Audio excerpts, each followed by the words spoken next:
बीड शहरामध्ये मुख्य कार्यकारी अधिकारी जिल्हा परिषद बीड कार्यालयासमोर वंचित बहुजन आघाडीच्या वतीनं भ्रष्टाचाराच्या विरोधात धरणे आंदोलन करण्यात आले। या आंदोलनामध्ये दलित वस्तीमध्ये निकृष्ट दर्जाचे कामाच्या व बोगस काम केलेल्या कामाची चौकशी करण्यात आली।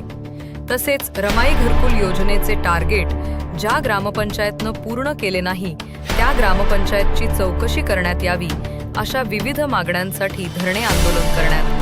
यावेळी शिरूर कासार तालुका प्रमुख दिलीप माने, पाटोदा तालुका प्रमुख बाळासाहेब गायकवाड व बीड तालुका प्रमुख किरण वाघमारे हे उपस्थित होते। यावर मुख्य कार्यकारी अधिकारी जिल्हा परिषद बीड साहेबांना निवेदन देण्यात आले।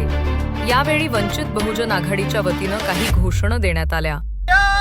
दलित वस्तीच्या निधीचा बलिदान खाणाऱ्या अधिकाऱ्यांचा करायचं काय?